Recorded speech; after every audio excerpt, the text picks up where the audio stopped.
Welcome to this explainer. Today we're diving into a highly detailed expert report on something that frankly makes or breaks global startups, the structural mechanics of U.S. work authorizations and corporate employment. We aren't just going to skim through a generic list of rules or tell surface-level stories here. Instead, we're going to deeply analyze the core legal frameworks that actually govern foreign talent. We're looking for those hidden cause and effect relationships and the implicit assumptions that truly dictate whether an enterprise can scale successfully in the U.S. So, here's our roadmap for this analysis. We'll start with jurisdictional boundaries, move into the mechanisms of work visas, and then cover investment and treaty frameworks. After that, we'll hit the mechanics of hiring, dependent authorization and status, and wrap up with a really crucial distinction: visa versus parole status. Let's jump right in. Section 1. Jurisdictional boundaries and authorization. Okay, there is a fascinating, clear-cut cause and effect relationship established right at the start. Operating a U.S. registered entity remotely from abroad. That requires absolutely no U.S. work authorization. But the exact second you physically cross the U.S. border to work, literally pushing past that jurisdictional wall, you immediately trigger a very strict legal framework. A lot of founders implicitly assume that simply incorporating a U.S. business demands a U.S. visa. Well, according to the expert analysis, that's functionally incorrect. The U.S. government regulates physical presence, right? Not corporate registration. Understanding this geographical tripwire is absolutely foundational for any global operational strategy. Moving on to Section 2, mechanisms of work visas. When we analyze these pathways, we really need to segregate them by their operational function rather than just treating them as some checklist. The core requirements shift radically depending on the pathway you take. For the merit-based route, the system is evaluating your past achievements. The lottery route, that relies on mathematical chance and a specialty background. Investment pathways demand actual capital mobility and deployment, while treaty pathways hinge entirely on your geopolitical citizenship. So, figuring out which of these functions logically aligns with your specific corporate reality, well, that's your very first major strategic hurdle. Now, the crucial insight regarding the merit mechanism is just how incredibly advantageous it is for early-stage enterprise founders. I mean, it's a real game changer because it completely removes the friction of seasonal lotteries and minimum salary mandates. This extraordinary ability pathway looks retroactively at your entire professional career on a global scale. You only need to fulfill 3 of 8 professional criteria. We're talking things like securing venture funding, getting major media coverage, or holding a critical role in a distinguished organization. The actionable takeaway here is that this pathway perfectly matches the operational reality of a startup. It demands a super high burden of proof regarding your human capital, but, and this is key, it places 0 statutory burden on your immediate corporate cash flow. Conversely, let's look at the lottery-based mechanism. This introduces strict seasonal timelines and statistical probabilities that you absolutely must factor into any scaling strategy. Actually, this perfectly illustrates a systemic bottleneck. The implicit risk here is just immense. You are subjecting your critical hiring pipeline to a mere 30 to 40% mathematical probability of selection. Plus, the timeline is totally rigid. You submit your application into the pool in the spring, but even if you get lucky and are approved, you can't actually begin working until the fall. So, if your enterprise requires immediate, real-time talent deployment to fix an operational deficit, this pathway is a massive statistical and temporal liability. Section 3, investment and treaty frameworks.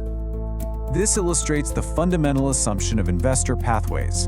Legal status is a direct reward for cross-border capital injection and economic stimulation. The non-obvious detail analyzed in this expert report is that the capital must demonstrably travel from a qualifying foreign nation, cross the border into the U.S. economy, and be put directly at risk. You aren't just casually parking money in a bank account. You're basically proving that you are following deployed capital to oversee its direct economic impact. For bootstrapped companies or traditional business models that just don't fit that typical venture capital profile, this capital injection mechanism often provides the most robust structural foundation for authorization. Section 4, the mechanics of hiring. And that brings us to what might be the most critical question for any scaling enterprise. Can a foreign national on a U.S. work visa actually act as an official employer? It's a huge question, and the answer fundamentally dictates your operational capacity. There's a pervasive misconception out there that holding a work visa strictly locks you into being just an employee. But to get to the truth, we have to analyze the actual cause and effect relationship between your corporate structure and your hiring authority. According to the expert analysis, establishing the proper corporate infrastructure absolutely empowers the visa-holding founder to act as an employer. The actionable insight is that the authorized individual works for the U.S. entity, and that entity possesses the legal capacity to hire Americans, sponsor other foreign talent, and manage entire divisions. It's an incredible multiplier effect, but it comes with a severe implicit liability. The legal legitimacy of the founder's own visa status becomes inextricably linked to the company's flawless execution of HR, payroll, and state-level tax compliance. If the company drops the ball on the heavy chains of operational compliance, the founder's personal authorization is immediately compromised. Section 5, Dependent Authorization and Status. Now, this is a highly non-obvious downstream effect. The legal mechanism you choose for yourself directly dictates the economic capacity of your spouse. If you secure a merit-based status, your spouse gets to reside with you legally, for sure, but they are strictly legally locked out of participating in the economy. They cannot work. Conversely, the investment-based status intrinsically grants full, immediate work authorization to the spouse. This implicit reality creates a really fascinating strategic irony. You could have a brilliant executive who technically qualifies easily for the merit pathway, but they deliberately choose to deploy capital through the investment pathway solely to unlock their family's dual income potential. Finally, Section 6, Visa versus Parole Status. It's absolutely crucial to understand that an international entrepreneur parole is technically an exemption. It is not a recognized visa category. On the surface, the requirements seem pretty straightforward, right? Secure $250,000 from domestic venture investors and hold a minimum 10% equity stake. But the underlying legal mechanism is completely different. A visa grants a specific, legally recognized status. A parole, on the other hand, is essentially the government temporarily waving a magic wand and waiving the requirement for a visa just so you can build a business. You're allowed in, but your legal foundation is entirely different. It's like getting a hall pass instead of being enrolled in the school. This non-obvious legal distinction means that choosing the parole mechanism fundamentally alters your long-term legal strategy. Because parole is merely an exemption, you completely lack the legal foundation to simply transition to permanent residency, a green card, while remaining on U.S. soil. You literally cannot change from nothing to something from within the system. You are forced to physically exit the country and undergo consular processing abroad. This introduces severe logistical vulnerabilities to a scaling enterprise. Imagine the risk if a key founder is suddenly required to sit in an embassy abroad, operating entirely remotely, during a highly critical Series A growth phase.